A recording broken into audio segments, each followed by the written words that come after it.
Hey, Clayton, it's awesome to have you here on the show. And you just been such a wealth of information. Just even following you on LinkedIn, the things that you're sharing, the things that you're innovating, it's really inspiring. And so please just share a little bit more as far as your journey into the hemp space. What got you started in the first place? Yeah, so I started out in not in hemp at all. I was in finance and collections and foreclosure and all of that with law firms, some of the leading Northwest law firms, and credit unions. And I got to a point where I didn't really want to do that every day, and I wanted to start my own business. So I teamed up with some folks that were working out of a shack in the Northwest. This is about 10 years ago when when they were just coming on with the medical market for cannabis. And so they had a unit that was a double boiler made of steel that was much faster than a rotary evaporator to create crude oil or full spectrum oil. And that was my initial start. And I smoked cannabis. I'd been in, like I had grower friends and stuff back in the day, because you had to be able to find a hippie that had some cannabis to sell you back in the day. And so I went out there and I saw this, and they did not have a functioning business, but they had an amazing product. And I said, well, that's opportunity for me. So I invested everything I had into that, and I took them out of a shack into an industrial complex. And we ended up making some really popular ethanol and whiskey distillers that were on the market. And we figured out we could integrate the two systems, because you need to distill ethanol to operate a rotary evaporator, or you need a solvent, and ethanol can be made organically. So there was a big push towards that even at the beginning, to not have heavy metals and these other things in the product. From there, it just kept growing, because if you sell one piece of lab equipment, then you got to sell the whole lab, because someone says, well, what do I do after this? Right. And you go, well, you need a centrifuge. And they go, well, where do I get a centrifuge? So you go, well, I got one. So then it becomes, you have to build out the entire lab. So then we started doing turnkeys and import and all of that. And we grew into this big facility. And eventually I hit this roadblock in hemp in my mind. It was, how do I take this to the next level? And my mother had gotten an apothecary degree, and she was very interested before she passed in high precision liquid chromatography, but at industrial scale for production of targeted nutraceuticals. Mm-hmm. And she had bought an HPLC. She's the first person that ever mentioned the word to me. And I was like, I don't know what that is. I'm sure you're going to isolate molecules. But by the time I got into the business and out of finance, I was like, oh my God, she was really on it. So we had gone to a bunch of chemists and said, how, can we do HPLC? And they're like, yeah, that's for testing. We said, no. Can we get a big machine so we can get each individual molecule? And they're like, that's too hard. And we were like, you went to school for this. So, so we found a biochemical engineer here in the Northwest who's amazing. His name's Steve Lund. And we brought him into the company. And then we sent engineers to China to a company called CXTH. And they're the biggest manufacturer of molecular isolation technology for nutraceuticals on the planet. Mm-hmm. And they create what's called simulated moving bed HPLCs. They actually just put a gigantic one into Colorado based off our designs. And so we were the pilot unit for them, and we got the investment for it. We got back in the day, it was $500,000 of investment. I was so excited because that was hard to get into medical cannabis back then. And not for a dispensary or something. This is for, like an actual research situation on molecular isolation. So we were successful, and everyone told us we wouldn't be. And we were like, no. And we showed that it could make money and be organic, and that we could isolate these molecules. And that's when I started working on big facilities. And eventually I started working on facilities like Spec Oil on their back end. And Spec Oil can do 200,000 pounds a day. They're massive. If you follow hemp, they're the big red, white, and blue falling thin films that are just gigantic. If you've ever seen that picture, that's them. And so I was working with them on their back end, for example, and they do like 200,000 pounds a day. And even before that, I was like, wow, my facility over here is doing 1,000 pounds a day, 365 days a year. That's a lot of biomass. Yeah. So I realized, what do we do with all this? We're just going to till it into a landfill and let it off gas. Like there's a value to this material, even if it's waste. Right. So we started looking into how to carbonize it and get to the next level of production. And that's where I'm currently at after being visionary of Santa Fe Farms for the last couple of years and getting them launched and being the president and also the visionary officer of Washington State Enterprises. And now I've created a blockchain with Global Logic and Algorand in the Hemp blockchain. If you just Google Hemp blockchain, we're the whole page. And so, and so we actually have created a system that sequesters carbon by growing hemp and then distributes those funds to farmers in developing nations and in America to improve the amount of income they get and create real traceable net negative, validated by third party, even from us, testing labs and so on, carbon credits that are airtight, and all of the data is on the chain and available to the public. So that's kind of my story of what led me here. That's amazing. That's a very big story, and I'm sure there's a lot of things to unpack as we kind of discussed earlier. And one thing that I was very fascinated to learn more about is your method of extraction and the purpose of using this method and how it's, I guess more of a superior method as far as being able to isolate things. So if you can kind of, unpack that a little bit and share with me why you extract the way that you do and how it's more beneficial. Yeah, absolutely. So first off, I'm going to go from the aspect of energy, right? So to creating a holistic closed loop circular system that makes the best use of its energy. When I cut my teeth in this industry, it was doing that rotary evaporator unit that then got bigger and bigger and bigger, became what's called an automated solvent recovery system. And when we designed that, we really were like, wow, this takes, when you make your crude oil, you have to chill it and then filter it, or you have to chill all of the plant material and all of your solvent before you wash it. This isn't a problem in hydrocarbon extraction with butane and other gases because they're kept under big pressure, which keeps the energy out of them so they get real cold. That's why if you take a spray can and spray yourself, it's chilly. So that cold binds up the chlorophyll so it doesn't get into your product. And by doing that, you get just the trichomes mostly that wash off the plant.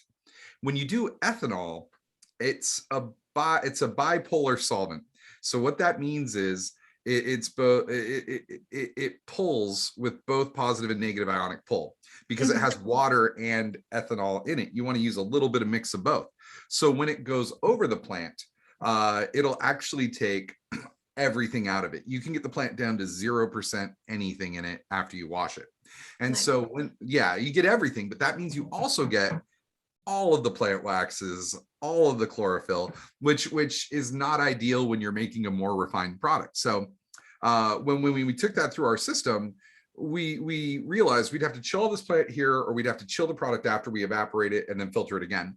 So we realized there's membrane filtration out there that can actually pull all the waxes out. So it doesn't use all that energy that requires you to chill thousands and thousands of gallons of ethanol to wash your plant material. That's a lot of energy in chilling to get it, because they have to take it down to -60 to get the right effect. That's cold, and you have to do it with a big volume. So you'll see these huge chillers in these facilities. So and that's taking a lot of energy. That's the biggest energy cost next to the evaporation, maybe even more. And so when it goes into the membrane filter, which is made here in Washington State, by the way, actually it's made in Texas, but vended and designed here in Washington.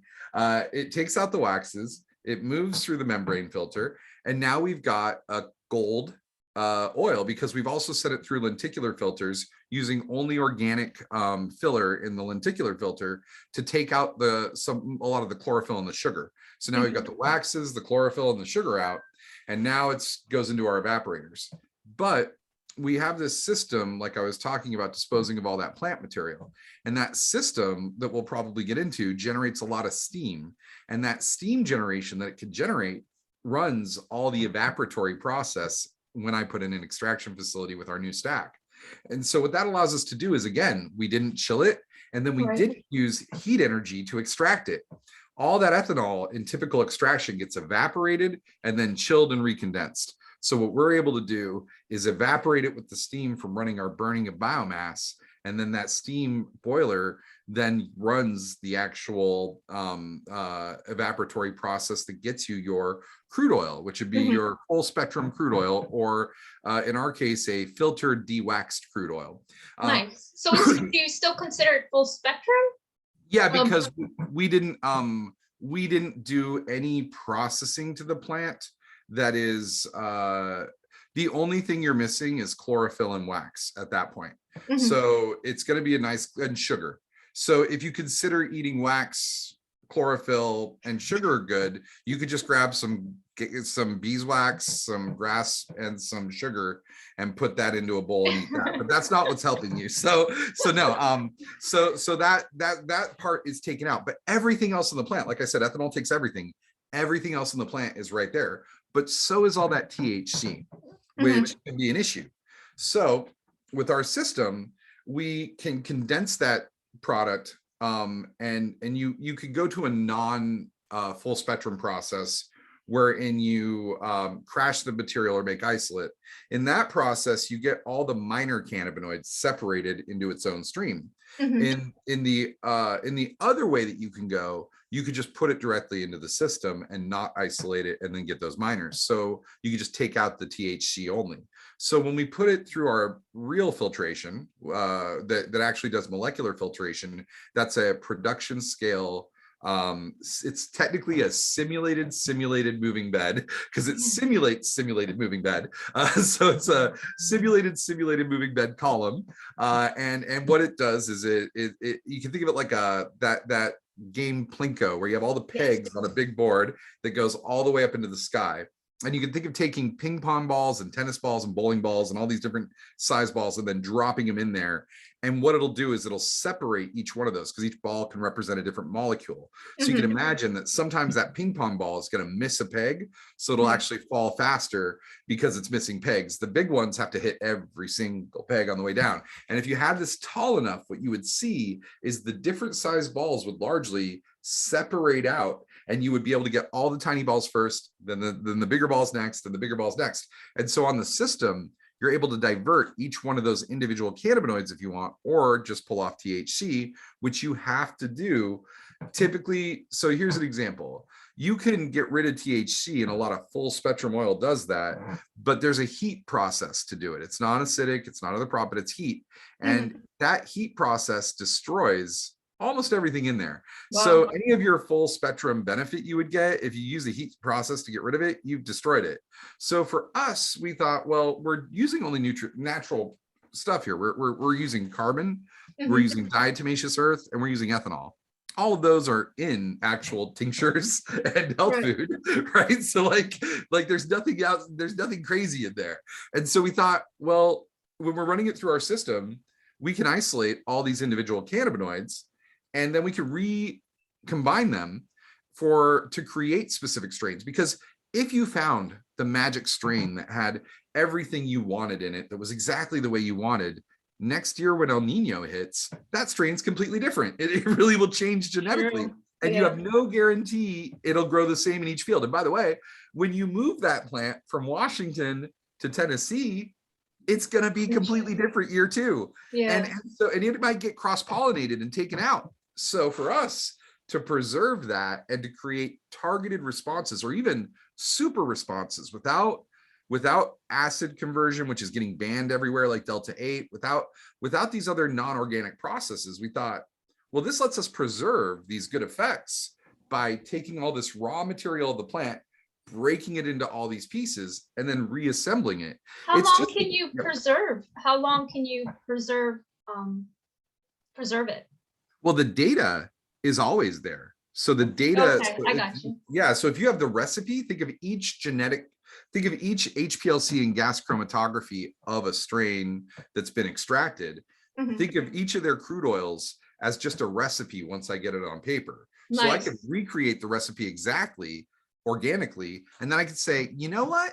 I think that the thing that's helping this, or you could tell me, I think the thing that's helping this is a little bit of this. And I could go, well, do you want to double that? And then now you're getting an even more targeted. And where it gets really interesting, where we were going, and one of the groups that we were working with, they do genetic testing to test the CB1 and CB2 receptors in your endocannabinoid I was system. just about to say, I was thinking like the relationship between like, it's almost like a genome study on hemp and Right, having these recipes. to make a targeted, because people fall into different categories of how many receptors they have of each type. So as you do your science, you can find, wow, this person is responding really well to this particular group.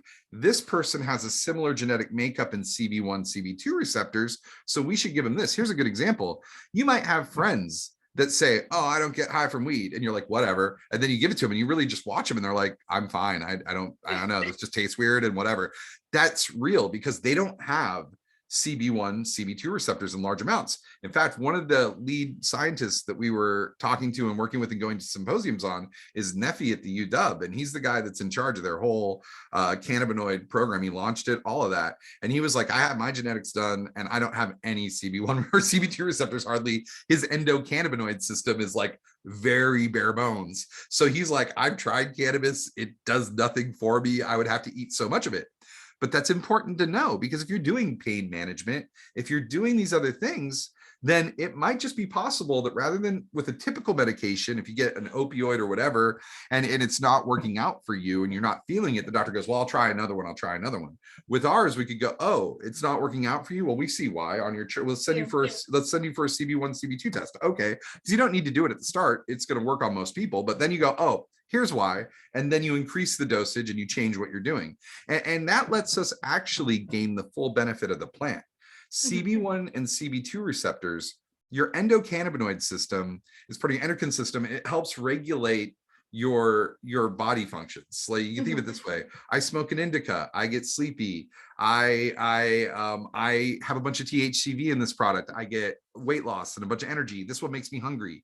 It's turning off just basic functions of I'm sleepy, I'm not sleepy, I'm hungry, I am not hungry, I'm paranoid, I'm not paranoid. So when you get these levels of targeted effects, when you rely on just a plant to do it and going in and walking in and just trying different strains or full spectrum oil, you're good luck. And you might have done it. You might have taken the time and figured it out and been your own scientist and been like, only Jack Herrera does what I need it to. Okay. But a lot of people they'll try something once or twice and be like, nah, I'm not doing it again. I had a bad experience. It didn't work out. So having that knowledge when you go into it to use this as an actual treatment for people, which was my mother's dream that I took over when she passed, is really, I think, key to eliminating reliance on pharmaceuticals because cannabinoids have very little side effects. They're very safe. You have to take a massive amount to get negative effects on someone in the sense of like scale of actually harming them from something they can't sleep off. So this idea of being able to target, I'd love to lose weight and not have to do anything. I'd love to just have less hunger. So for me, a bunch of THCV is very helpful. Production scale THCV would be great. So there's things like that we can target that give specific effects. And that was the whole idea of our system when we designed it, was to create this ability to target people's issues, but do it organically and then use the best science possible. Not just to rely on a feeling or I think it does this or anecdotal, it worked for this guy. You got to say why, and then you got to be able to replicate it, because otherwise it's magic. If you can do it time and time again, cookie cutter like a Starbucks latte, that's science. If it kind of works sometimes and you don't know why and you can't call it out and say this is going to work for you, then that's magic. And so I wanted to get less out in magic and more in science. Yeah, so it's like you have a whole recipe kind of, and hey, this recipe would work for you because you have these types of receptors. And even knowing this is a recipe that's good for, like if you look at nutrition, I mean, my background is in fitness and nutrition. So I can understand that logic too, and understanding how every person is unique and different, and how you can systemize that in some sense, not in the big pharmaceutical sense where you have one product that is for everybody, and hey, if it's not working for you, then why don't you just up your dosage, but and get all the other bad side effects. So you're saying kind of with this system here, you can help people by even they can take a test and see what receptors they have. and then whatever, knowing what their issues are, and you have recipes to help them solve some of those issues, whether they have seizures or whatnot. Then you know a specific formula. Hey, this might be able to help you, and see what receptors can match with these. And we thought from you nailed it. And we thought from a sales perspective, you know, we can reassemble strains essentially and organically, right? So and we're doing it with distillate, of course, but distillate's distillate. And so if you think about it, whatever's, you can have all your product in raw supply, and then whatever's hot at the moment or whatever people want, you can then have. So rather than having to plan a year ahead and you go, oh, wow, no one wants green crack this year. Like everyone's on to tangy banana. We're now, let's liquidate. Like everyone's on to the gluten-free diet. So let's Yeah. So what we do is the gluten's over there, and then the rest of the bread is over here, and we just leave the gluten out and we build this. So so for us, we can switch, even though it was grown as one strain, effectively it's a different strain because we can also add the monoterpenes right back to it. I have $250,000 worth of jugs of terpenes that we isolate and clarify in the other room.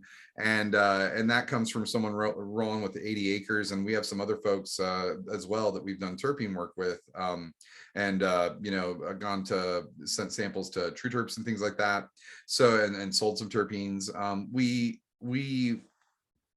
When you reassemble the terpenes and you reassemble the molecules and it matches on gas chromatography and HPLC that it's the same thing, and you didn't use anything but organic process, then now you've recreated it. And those terpenes can be steam extracted, which is a very clean process. So do you have some legitimate experiments or feedback from after your extraction and people utilizing it from that specific breakdown? Actually, I'd tell you even better. Just go look up information about monocannabinoids and their effects. So you can look up CBC, CBN, THCV, CBL. Delta 10. Like you could go into each one of those, and you can see the research on each individual one. So we definitely smoked a lot of it when I was at that company. We would make our own blends, and it was, you did a lot of self-experimentation. Yeah, the first time I smoked organic THCV, I was just amped. I was like, this is legit. And it's neat because you can try out, you can find the part of the plant when you have all these different individual cannabinoids laid out. You can kind of find what you like in the plant. And then when you see the reports, you can go, oh, I really like how that made me feel when you're smoking your flower. So it was just really great to have access to that at that company and found that and do that process that everyone told us we couldn't. They really just were like, you can't make this work.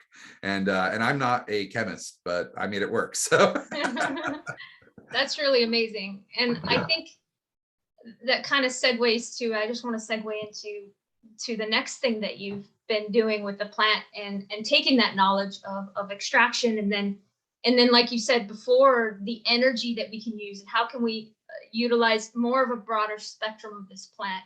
So share with me kind of the next steps of what you're doing in that area. Yeah, so the first step was we really thought, I was very innately for a long time in the CBD market. I'm back from the days when it was $5,000 to $8,000 a liter, right? So just for CBD, and just for like crude, and no one knew how to make distillate. The first guy making distillate in Humboldt was Micah and Dougie Fresh. And I went down to Humboldt in the middle of the snow up on the mountain by the store. And anyone down there knows what I'm talking about. And I went up on that mountain, and they didn't have electricity, of course. And it's very neat how they do it in Humboldt before the legalization. They had rings of property on these mountains, so that you had to go through one person's property to get to the next property, to get to the next property, and then you can get to the person because they own the road and everything, and they section off the property to do that. So when the cops are coming, each person says, provide your warrant, give me everything I don't think so, let me call my lawyer. So there's a stall So they have to come in by helicopter, but there's nowhere to land because it's all uneven. There's just, you got to take time to get through the mountain on these old dirt roads, and they're all caged and fenced, and you have to go get the guy and you can't clip it or kick it down. So it's like there's this whole long period of time. So we go through all these different properties. We get up there, we're in this shed, we're making it. But he was the first guy. Those were the first guys in that area, and that's a pretty big area of hemp that we're doing real distillate product and distributing it to people. And we put in their crude oil system. So I was aware of distillate early, and this other process early. And so from that, I realized hemp is going to take over. Cannabis is going to be here, and in recreational markets, it's going to be powerful, but it's not going to come close to what hemp can do. And hemp is like corn. We grow 90 million acres of corn, right? Hemp is like cotton. And so we're going to grow millions of acres of hemp industrially. There is no reason you would ever grow millions of acres of CBD or THC product. You'd have so much that every man, woman, child, horse, ant, like it's got pretty good legs when you grow it. And so, a few acres will feed a lot of folks for a while. And so realistically speaking, I was like, wow, this is going to be a tidal wave. Let's get prepped for it. So to that end, first step was find a decorticator that could decorticate this material. And which, by the way, with my previous company that I was visionary officer of and brought them this equipment, it actually just landed, and it makes great material. They're setting it up right now in Colorado. And it's one of the first major big decorticators that aren't a milling type decorticator, but a long strand whole plant fabric cloth decorticator. Wow. that makes it for bed sheets, for shirts, for all the stuff you see and want in a hemp product. Not a cotton blend shirt. We're talking 100% hemp strand fiber product, twine and other products as well. So this decorticator was the first step. Hemp is a plant that you have to harvest, and that's tricky on its own. And then you also have to, in addition to harvesting it, you also have to then do something with it. An apple, you don't have to do a lot with an apple. You get it off the tree, you hand it to someone, you're like, good. Most agricultural processing is like that. Oh, we got corn, rip off the corn, you're fine. Even cotton, you just take the cotton off. It's so high in cellulose, here's your cotton. Not a lot of plants need a whole lot of work afterwards to get them to whatever, unless they're like grains and other products. So for this, we said, well, let's get this in first. Let's get that going. And then what do we do with it after? And everyone's running around going, we're going to do hempcrete, and we're going to do animal bedding. We're going to do these other things. And I thought, that's not the future that hemp promised me from Henry Ford. That's not the thing that's great. You're feeding chickens. I'm amazing, because we're going to sequester carbon doing it. And I don't want to say that any of that isn't important. It is ultra important. And I respect every farmer who does it. But for me personally, I can't grow a plant to save my life. My plants, when I grow a plant, it just comes out like garbage. I'm an engineer. I'm not a grower. So for me, I go, well, that's, I go where I want to go, which is industrial processing. And so for me, the excitement lies in what can we do that's different? And so hempcrete has some problems with it. It's not structural, so they have to add additional structure inside of it, unlike cement. And it takes a lot of CO2 to cure it, which is hard to scale. And then you have to make a whole bunch of CO2 or have an offtake from someone who's doing it, which could be good. But CO2 that you make that's super pure, like in ethanol production and so on, is actually a valuable commodity used in air guns and all sorts of stuff. Like people have used for compressed CO2. So you're in this high cost, and then you can't transport the brick very far. It has to be very close to where the stuff's grown. It has to be very close to where you're distributing it. It has to be, otherwise it loses its benefit. Right. So, and then you're using fiberglass or plastic or whatever you're using inside of it to actually hold it together. And I thought, well, okay, that might work. You might be able to scale that, but you're going to have to overtake the cement industry. So first off, you're going to have to fight with those guys who have a lot more money than you, and will say that's not structural, boo boo. Like there will be holding it up.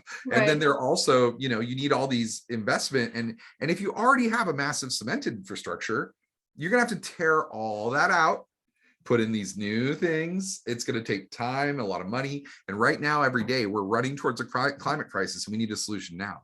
Right. So I thought, well, even if you captured 10% of the market, which would be an amazing coup for hempcrete. If hempcrete was 10% of everything, that everyone would be just dancing around being like, we won. Like, because they'd be like, it's a multi-billion-dollar industry.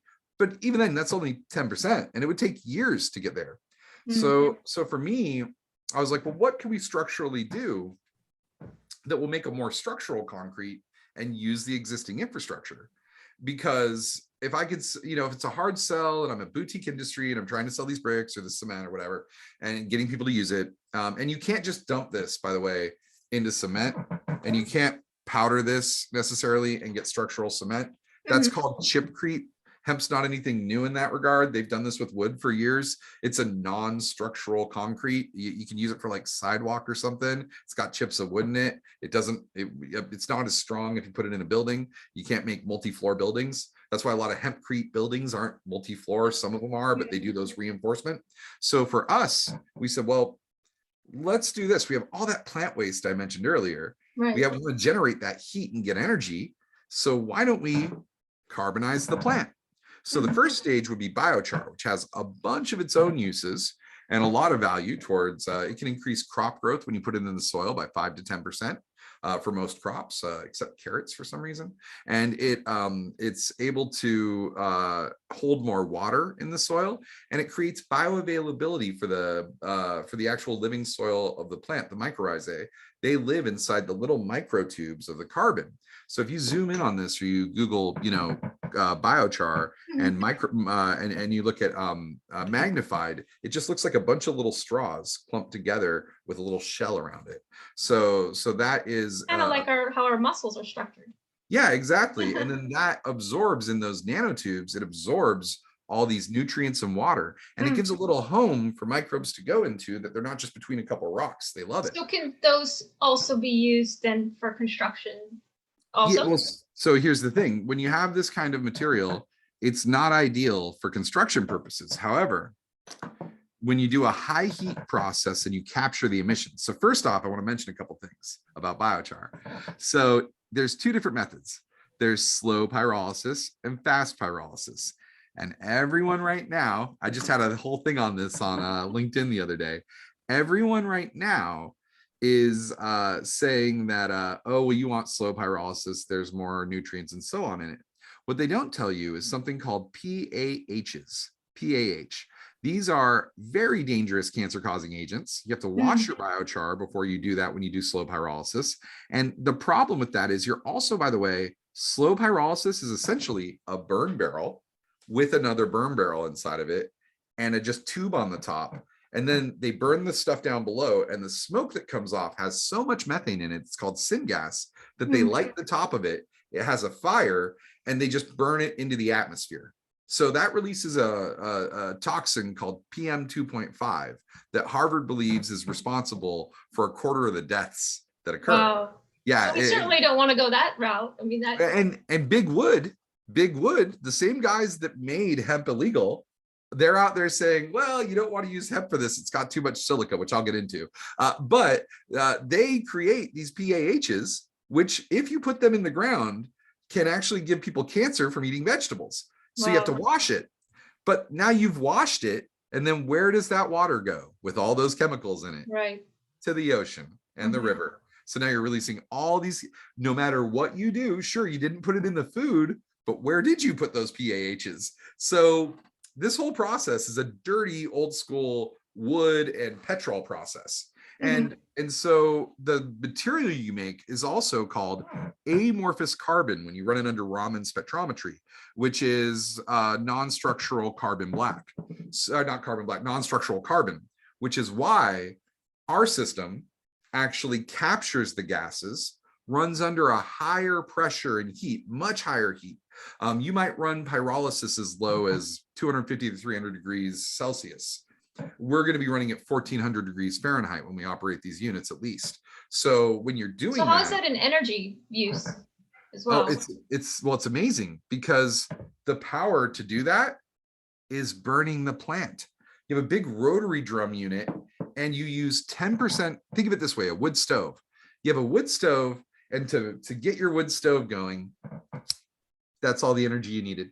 You light the paper, Nice. and then it grows. So what we do is, it's a very well insulated container, and we control the atmosphere to increase the pressure. And by Oh, controlling that atmosphere and controlling the oxygen, then what we're able to do is we light the fire with the 10%, and then it starts generating the energy. But remember, I mentioned that stuff called syngas. So yeah. here's the actual real fun of it. Because our systems are emission free, unlike slow pyrolysis, we capture and cool all the gas that comes off. That's that flammable gas. It's called syngas. So after the first time you run pyrolysis with fast pyrolysis in the right system, then you will capture all of the syngas you need to restart your process every time. In fact, you'll have so much syngas that you end up with a surplus of 12%. And whenever the system needs a little more heat, it just injects a little of its own gas. So it's a feedback loop. Yeah, it's a closed loop generator. It creates a surplus because there's a lot of these gases in the plant. That's why when you bury them, they off gas into the atmosphere. So this is how we extract all of that from the plant. Now, while that's occurring, we're generating 1400 degrees. That's a lot. That's a lot of energy. Right. They run trains. They ran trains off of coal they put inside of a thing and just burned it. We're at 1400 degrees. So for us, that's a lot of energy to run additional processes. And there's different types of thermoelectric energy systems, like nuclear power. And you could look at a nuclear submarine or a nuclear plant. They don't generate like electricity from nowhere. They generate heat, and that heat is converted via an engine into electricity that is then provided. And we have a great electric engine in our stack that uses a molten material that we can actually put graphite in to make graphene as a side effect of energy storage. And this molten material will store energy for a day on end, so that we have on-demand energy whenever we want to run the engines, and we can actually store the energy in this material. And when we exit the material, when it gets enough graphite in it that's turned into graphene, we just wash the material off, separate the graphene, dry the material, and now we put that back in. So we don't need to use water. Is the only byproduct of processing graphene for us. And that's exciting, because you make graphene, the thing you need is that high temperature crystalline non-amorphous carbon called carbon black, which is a crystalline structural carbon that we also make conductive.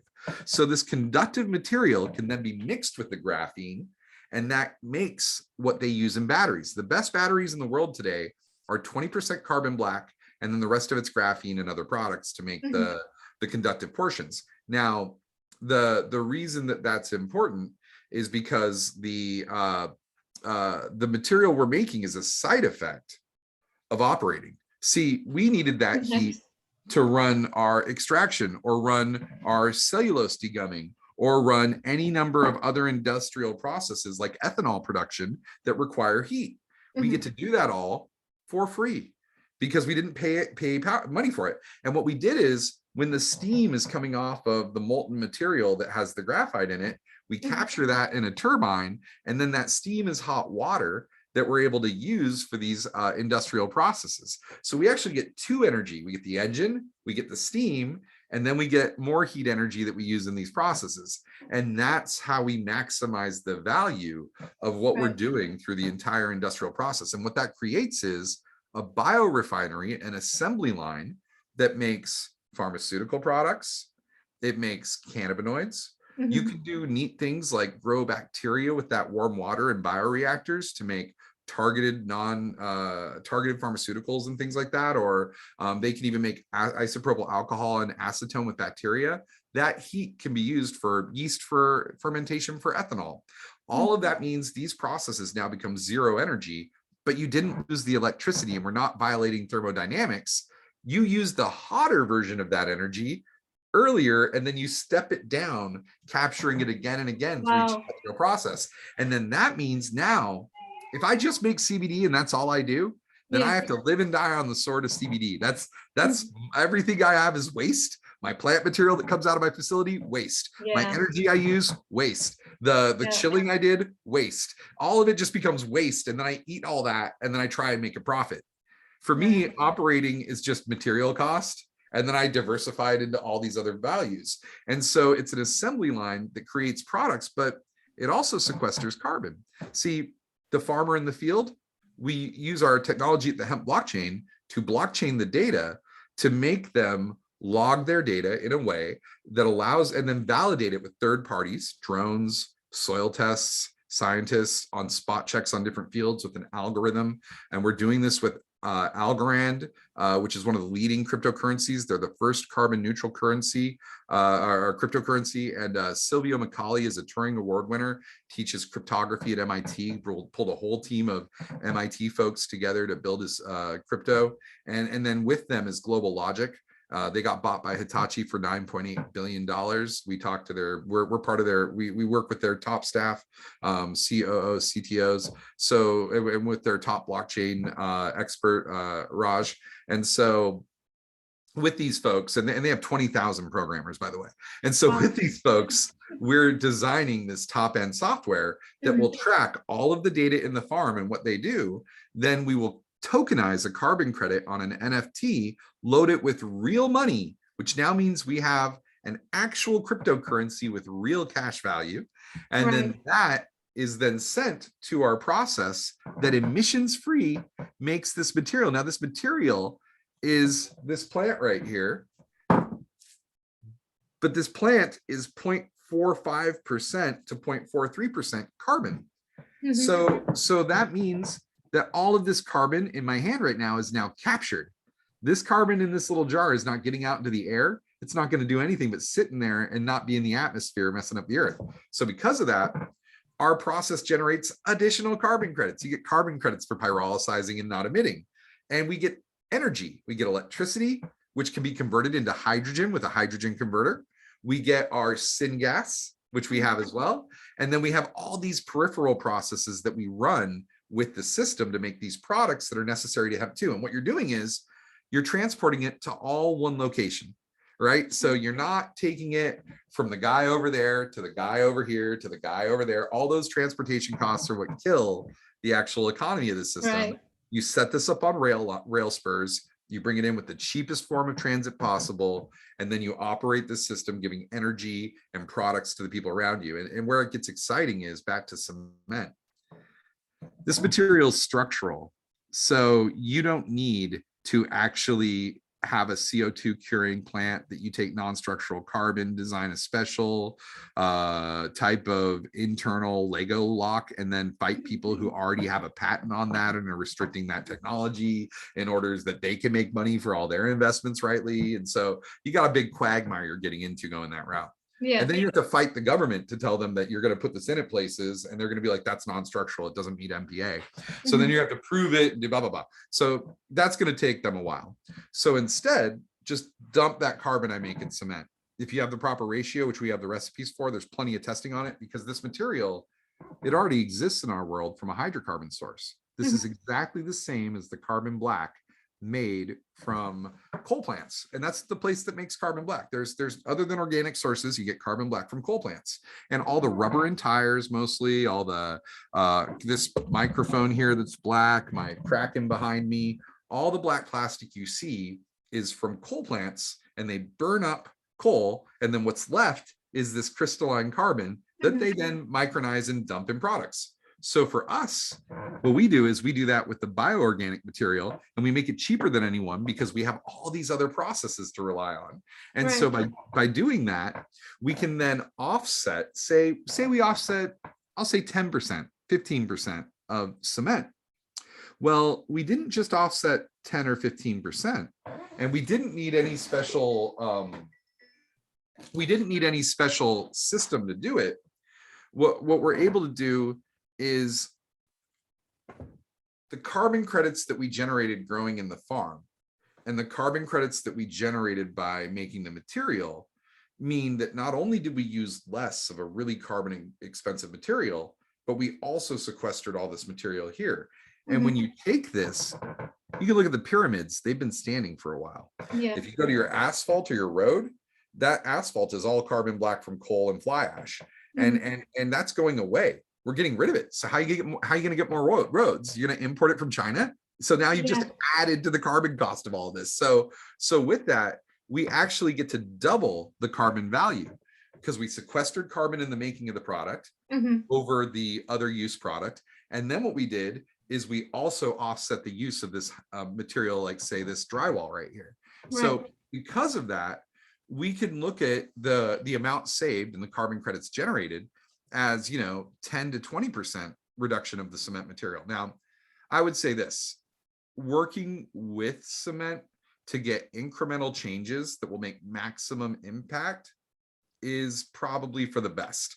Working with these groups that already have the funding and infrastructure to give them products that can meet their needs and move faster. Because again, to do this all with hempcrete, a non-structural material that you need to reinforce with other materials that cost carbon, that you can't transport very well, this you can just do anywhere. You just like you were saying earlier, instead of destroying the infrastructure that there is right now, we can supply something that can change the percentage and make it better, a little bit better for our planet, while we're also helping the farmers to grow more. Right, which helps accelerate this whole process and create the industry so that the next guy, he can come up with the 100% solution. I'm not smart enough. I got this one. I have all this energy I'm generating and these other things. But it's like the in between, and everything has to have its process, right? And and so instead of trying to destroy something, we can work with it, right? And destroying that infrastructure would take a lot of carbon. You'd have to take out all that machinery. You'd have to build new machinery. You have to build new buildings. That's a lot of construction. Like no one works that into their equation. It becomes ridiculous. Cement's so big. It's been there for so long. And by the way, I live right by the home of cement. Portland's right down the street. Portland cement is from Portland. that's where it comes from. So like it's that whole process can just, and by the way, drywall and gypsum and all that, same thing. Like, funny enough, this right here, this is gypsum and drywall. This is actually a fertilizer. If you make hemp paper on this and paint it with a limestone graphene paint or a limestone carbon paint, then literally your walls are non-toxic. They actually, carbon absorbs a lot of stuff. And so you actually can have break down your wall, crush it up. You're helping to almost soak in the toxins. So even if it's with it, like the drywall, they're trapped. Yeah. So in the sink. What about the paint? Because the paint is the most toxic too. Not if you use our system. So you can make a paint that's it's called graphene stone, but you can do it with carbon too. And that's there are non-toxic paints out there. There's milk-based paints, and other paints. And these paints are fine. And when you look at the other component of drywall, 10% of it's paper. You got the paper on the that could be hemp paper. So we can green 20 to 30% of drywall. Plastic. I have testing going. Now this plastic is this is actually kind of neat. I don't know if it'll show it here, but you might see a little bit of kind of an organic look to it. That's because this is it's a structural. It's not fragile, So what it is it's fully biodegradable and non-toxic. You can dump that, but water will destroy it, so you got to coat it. But you can make a majority of that non-toxic, and that's made from milk. And I'm a vegetarian myself, but it is made from an animal product, a protein and carbon, and then also the hemp itself. But that's 100% solution, just as a demo to show people. However, we right now have a major plastic producer that is testing our system of carbon production in plastic at potentially up to 30% or more. And if the testing from that comes back like the way we think it is, then we can replace 30% of plastic, which is 1.5 gigatons globally each year, and growing of cost of carbon to the planet. So taking out 10 to 20 to 30% of that, and then sequestering another 10 to 20 to 30% could eliminate 60% of that gigaton alone. And that can be done actually relatively easily when you're talking in the realm of millions of acres, which will take work and time. I'm not one of those, we're going to grow 1 million acres guys. But I am, we are going to eventually grow millions. Corn is a 90 million acre crop. And so when you look at, once the offtake, like these processes are there where plastic doesn't need to change anything right now, let's go into plastic. ABS plastic is not ideal. people aren't, that's that kind of weird looking plastic that you got that really cool formed plastic, and then you got like that kind of mushy looking weird plastic. And you can take powdered micronized or powdered hemp, and you could dump it into that product. But when you do that, that product now isn't recyclable. So even though you put 10 or 20% material in it, it can't be recycled now. The reason why is because they don't blow injection mold it or do that with it, because it will ignite, it will catch on fire. And so it'll ruin your entire multi-million-dollar plastic line. And when you go to recycle it, it will catch on fire. And so because hemp catches on fire, that's why we use it in our energy generation. So what we did is we already caught it on fire, and then we made it structural, actually so strong that it improves the effects of concrete. It increases the hydrophobic properties and the strength, and makes it lighter. If you think about a car, a carbon fiber hood, carbon fiber components are the best components you can get. That's carbon black, carbon fiber. So we can make the plastic a carbon fiber plastic and make it from a renewable resource that sequestered carbon. And now what you've got is this blow mold injection plastic that can go into hot plastic, and it can be recycled. And so I applaud everyone trying to dump raw hemp into plastic. It's easy. You can do it yourself. It's cool. But I don't think no plastic company is going to be like, here's your water bottle that does, no, it's not going to happen. It's recyclable, but not necessarily compostable. No, though this one would be compostable, because this is one of my 100% solutions. This would be like cement. But I will say this, fun fact. When you just put the carbon in the ground, that plant's going to absorb some of the carbon. That carbon will go back out into the environment. It'll find its way back out when the plant decomposes and so on, if you don't capture the plants. So, or if you till the field, it'll off gas from all those microbes.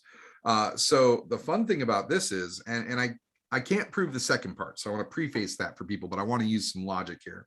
So the first thing is, plastic sticks around for a long time, doesn't go away, especially if it's buried. If you let it out in the sun and you let the kind of elements beat it together, it stays, it just micronizes.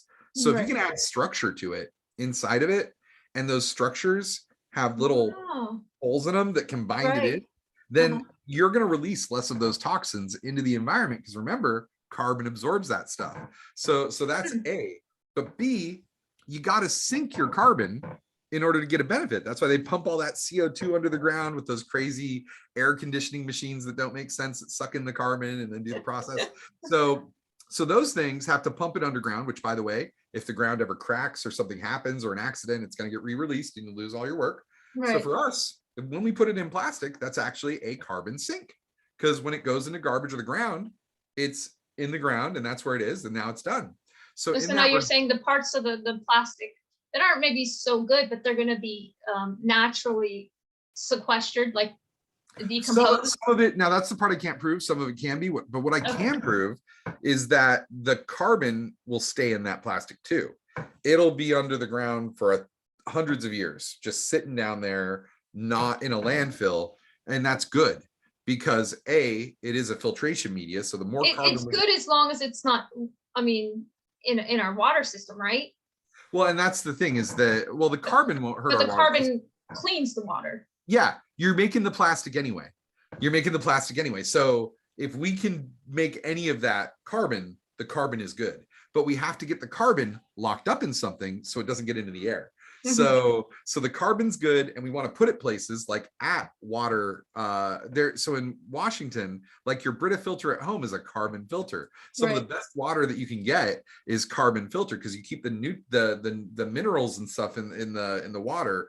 So like if you just drank distilled water all the time, you would actually start to get a little sick. Your body actually has trouble, because we get minerals from natural water from aquifers. So that's retained in carbon. And in Washington, what we do is we have these big, we're the home of wood. Four of the 10 biggest lumber companies in the world are located within 200 miles of me, up to BC, Canada, to Seattle. And so here we have so much wood processing that they're actually way ahead of the game on carbonization and these processes. So on the Puget Sound is a little ocean. It's not a lake. It's an ocean, but it's not an ocean. It's an inlet, but it's a little tiny ocean. And all of our cars and all of the Boeing and the fuel from the SeaTac and all that, and boats and all the shipping we do and sewage, it all goes into the Puget Sound. And so it was getting bad for a while, in the sense of like, we were worried that it was really going to affect sea life. So what they did is they've created these big troughs that they fill with carbon at areas where water drains. And because we've destroyed our marshlands, you can kind of think of this like a marshland. It takes all these toxins out, and before it gets to the water, it's all good. So it cleans out a majority of toxins before it hits the water, pesticides, things like that, runoff. So you can do this at farm fields and other locations and so on. So the carbon itself is good, but if we can put it into other products, then we're trapping it so it can't get into the atmosphere, which is what, we're all worried about, is the carbonization and methane and greenhouse gases in the atmosphere. So it's a great way to turn plastic, which is something bad and sits on Earth forever. If cement's here forever, if plastic's here forever, then we might as well take the carbon that's getting into the atmosphere and put it in those things so that we trap them forever too. Amazing. Yeah. Amazing. I love how you have the ability to connect things and provide some pretty tangible solutions on how we can solve a lot of issues, and really how we can work together with others. And then even what I particularly like is your idea to help the farmers too, and because that also brings a balance in our system, from the poverty to the imbalance that we have in that sense, and how you were explaining before through capturing the carbon credits, and how you can give that value back to the farmer. Maybe you can share a little bit more about that. Yeah, I'll use Africa as an example, actually, where we do a lot of work. We've done work helping out Malawi and Zimbabwe, South Africa. So let's take Malawi, for example, and Thailand to a lesser extent, only slightly lesser. Malawi has 70% of its GDP from tobacco. Tobacco is not being smoked anymore. The amount of people smoking has plummeted. And that means that there's destabilization and economic issues for Malawi, who has been the tobacco capital of that whole part of the world. And so they're in a rough spot. But what they do have is a bunch of agricultural equipment. They have a bunch of farmers who know how to grow crops similar to hemp in a way, and they have a willingness to convert to other materials. Now, those farmers there, that a farmer in Africa or Thailand or so on, they might make a couple $100 an acre, right? So you got a farmer in America might make, thousands an acre comparatively, so, or at least several hundred. So the idea is that with our blockchain, for those farmers in particular, and there's a two-part to this, almost all the world's energy and carbon cost is from the developed world. It's from America, it's from now China, it's from Europe, and these areas emit like I think it's like 90%. I don't want to get the wrong number quoted, but it's a significant amount. And then the whole other half of the world, they don't do it because they don't have cars, they don't have computers, they don't have these other things. Now, those people have a right to modernize. They have a right to our quality of living. And I think everyone would go, well, should everyone in the world have it? I think most rational, good people would say yes. But the problem is, if they do modernize, which is getting faster, and they do it overnight, then we boil this earth. So you could have two ways of thought. Well, we better keep them from modernizing. No. Remember when I said we have to rip out all that old infrastructure? In a developing nation, you don't need to rip out the infrastructure. You're growing the infrastructure. You're putting in cement roads, you're putting in, or asphalt roads, you're putting in cement buildings, you're putting in connectivity with electricity. You're doing these other processes, and you're doing agricultural processes to feed everyone. Well, the hemp plant, with all that process that we're doing, we have seed separators. We capture the seed. So it produces food as a side effect. So you get food, fuel, heat, your building supplies, your roof, your clothes. It's everything you need, and it's solvents and ethanol and medicine. It all comes from one plant. And so with that, when you look at the farmer in Malawi, if I can give him an extra $100 in carbon credits per acre, $50 in carbon credits per acre, validate that, then now I'm using that to sequester even more carbon. Now I give him that, and now he plants more fields next year because he's getting this extra money. But Imagine that token that's being transacted and can be transacted as any other crypto token. Imagine that increases in value. The reason being is Bitcoin, Ethereum, Algorand, they've all increased in value, but they don't have any in the case of, Bitcoin, it doesn't have any inherent value to it. It's only scarcity. They have this big energy intensive algorithm that takes so much energy to make a new token, because they don't want you to be able to just hit a key on your keyboard and go, I have $1 billion. Yeah. You have to invest something. So right now, what we invest is fossil fuel energy that we burn. And if you took all the energy that crypto generates and you measured that against countries in the world, they would be the 30th largest country in the world for energy use, above everyone in the developing world. They would have, Wow. they use way more. And Yeah. so you're talking like a Spain or something is how much energy they use. And so it's only growing every day. Right. So our algorithm for our field, and we call it farm not mined, is there's field 1 this year at that location. There's field 2 this year at that location. The inflationary limiter for us, we don't need to limit the number of tokens, because the inflationary limiter is how many acres can you grow. And in America, for example, there's about 1 billion acres being used right now for farming, and we could grow about another billion if we put some work into it. So you have about 2 billion acres in the best case scenario. So when you're plotting out the inflation for this product, you can go, well, how many people are growing hemp? And by the way, it takes time to grow hemp. It takes a process to do. And we're not just going to do this with hemp. We're going to do it with other crops too. But hemp is the first one we're doing it with, so that we can track all this carbon. We can generate these carbon credits and do this process with all the plants that sequester carbon on the planet. But as they do this process and they have these tokens, then these don't take a big expensive algorithm and a lot of energy to operate.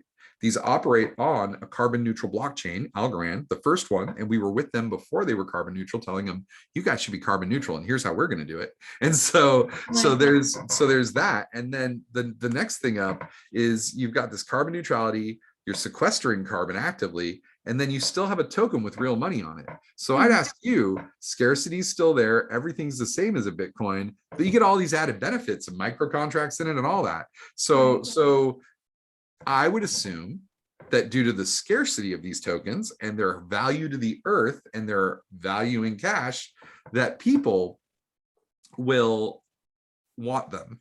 And they also actually have, every time we transact them, that's how we get paid. We get a little token, we get a little slice, and by that, we take some of that money and put it back into the token itself. So the token will always have an anti-inflationary model built in addition to real cash and all these things that Bitcoin doesn't have. So because of that, we think that people will want these. So now imagine that same farmer who's got a $50 token and he holds on to it.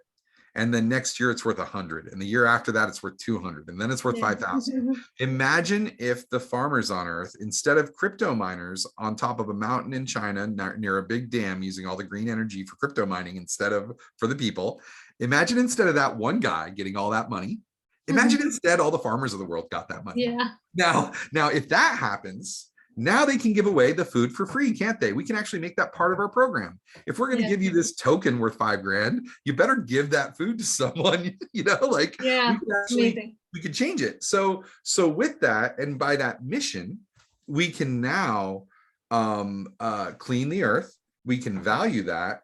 We can load money on it. We can validate carbon credits. I just want to mention for a second, carbon credits are largely like 50% a scam, and it's because of trees. And I don't want to pick on trees. I like trees. I love trees. And regardless of trees, we need to preserve it. But as a hemp guy, I'm skeptical on trees. That industry has not been good to hemp. But in addition to that, let's look at the Amazon. The Amazon, according to 36 different major universities, is now a carbon net emitter. Now, we need to preserve the Amazon. It makes a lot of our oxygen. Hemp can make oxygen too, but we want the animals, we want everything in the Amazon. We want people to be able to have that. It's a magical place, but we can't count it. Preservation is not sequestration, right? So you're not sequestering just because you're preserving. And a great example would be anything you plant in the Northwest or California, anything that's a tree that you put in the forest, because it's going to burn. Climate change is coming. My friends were afraid of the fire that was coming for them. We lost so many homes in Oregon recently. Wow. Eastern Washington's a mess. California is always on fire every season, Yeah. and it just gets worse. So you have all these people planting more trees because they want carbon credits. So let's put trees in. Yeah. And then no forest management at all because there's no budget for it. And now it's a big tinderbox that you've created, and trees take 20 years to grow. You can get the same biomass as a rainforest, which, by the way, I live by one of the only ones in America, so I know what a rainforest looks like.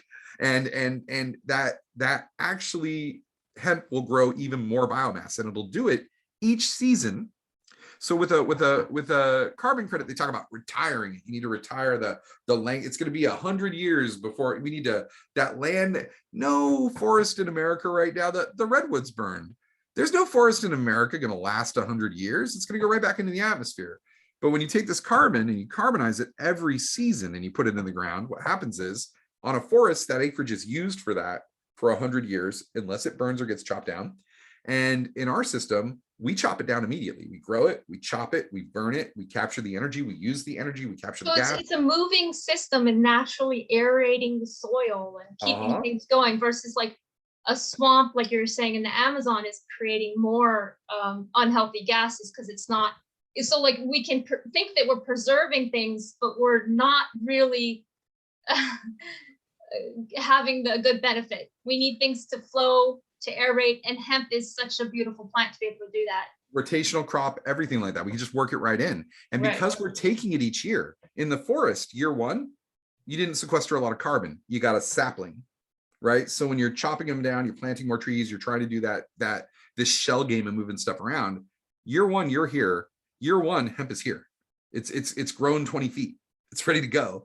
And then you do it again. And in some climates, you do it twice. So you're using the same acreage like a machine every year. So if you took 20 years of growth of trees, you would equal 1 year of growth of hemp. So hemp is going to sequester 20 times the carbon if you use our process than a forest would in that same period of time. And we're already using farmland and growing stuff like cotton and so on. So why don't we just switch it? And so I'm not saying don't have forests. I'm saying that there's benefits of having trees that have lived for a long time too. Yeah, do that. Exactly. But save the wildlife, but don't call it sequestration because you'll only mess it up in the end.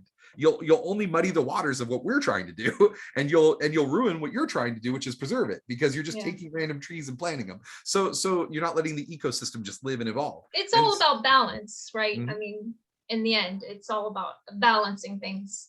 It is processes.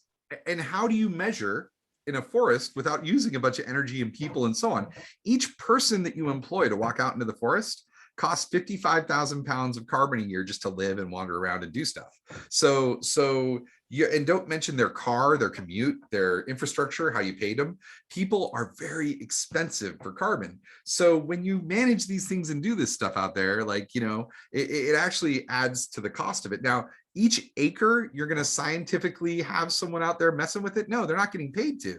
No one's going to monitor it for real. But in a farm, those farmers are out there every day. What's going on? How's that growing? Spray that, do this, fly the drone over this. So when they're doing all that, we're collecting that data, we're logging it into the phone, and then we're using that data to sell to companies and provide to the public and universities the data that's the metadata of all of these plants being grown and best practices. And then the farmer gets told, you need to adjust your practice on your phone. They get told, you need to do this now to qualify for your carbon credit. And we can raise the bar as they get more money. Nice. We can tell them, you need to get new tractors, you need to get this. And then we can provide them loans through the system to get those things they need, because we'll have a better snapshot of their credit than any bank. And doing it in a sound way too, right? In a processed sound way. So you're also limiting waste too, right? So through the whole process, we could say, for example, you can't use these pesticides. And the farmer is incentivized to send their product to a green process. Here's how. I could take my hemp and I could sell it for something that does not sequester a lot of carbon, doesn't count as a carbon sink. And then I don't get carbon credits. But I can sell my hemp to this biochar guy who's making, who's capturing the gas and getting carbon credits. Now, when I do that, because they are both in my system, then that biochar guy, he gives a little bit of his carbon credits to the supply chain to the farmer. So as these carbon credits go up the chain and get sequestered again and again and again, it always shares back to the farmer. And where we did the fun thing to me, see, a lot of people are like, down with the man, let's tear down Exxon, let's do all this. But to me, I'm like, let's get them on our side, right? So in my system that we've developed with our system for the hemp blockchain, the farmer, he takes a little slice of his token, just a little couple of bucks, and that goes to the company that bought the carbon credit. Now, think of it this way.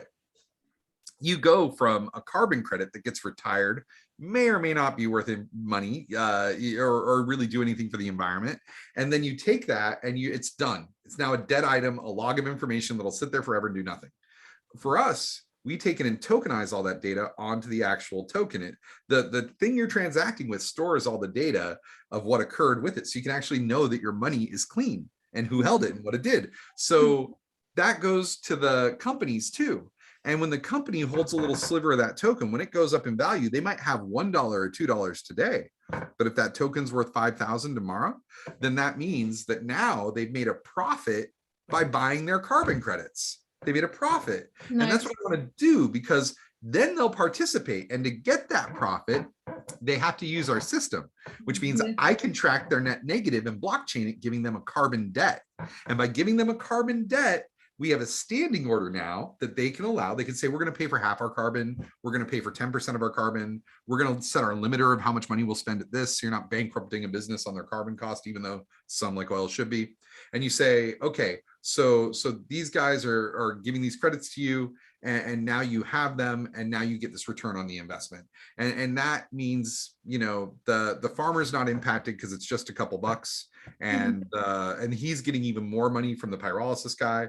The pyrolysis guy is getting carbon credits he wasn't getting before, and he gets to send his product on. And by the way, we're putting these systems in ourselves and intend to play by the same rules so that we can feel the pinch when we change the system. And ultimately, we hope to create a board that controls what our carbon sequestration is. So we can always be raising the board. We could say, okay, now get biochar from your biochar guy, put it at your drainage ditches to stop the runoff.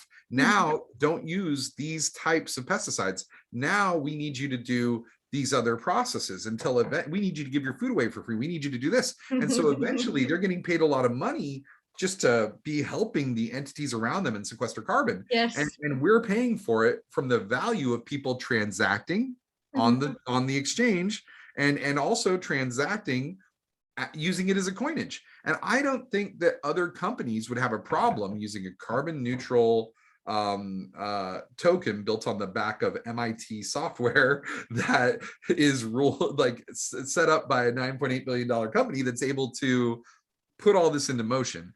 Yeah. And that's what's really exciting, is that this is for, and we think that this is the key. You can't lose weight without a scale. As a guy who tries to lose weight a lot, you need a scale and measure where you're going.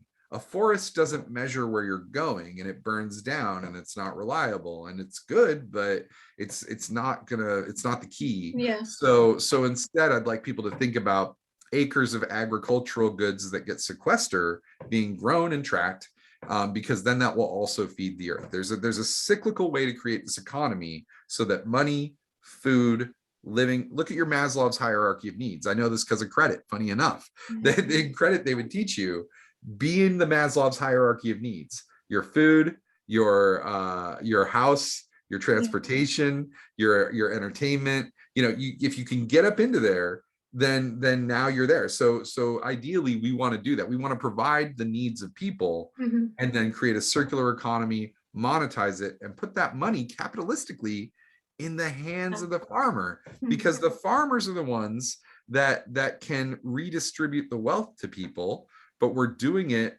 with business in a capitalistic way. And that, I think, is the middle road that isn't socialism. It's still capitalism, but it's smart capitalism. It's capitalism at its best. Amazing. Well, it's been such a pleasure to talk to you and to hear the wealth of your knowledge, and in a way that provides sound solutions, and looking at a bigger picture. I think it's pretty amazing, and I'd be glad to continue to do this discussion and talk further, you know, as things progress, and check back in. But thank you so much for your time and for being on our show. Thank you so much. I really appreciate it. And I'll definitely be back. Thank you. Thank you.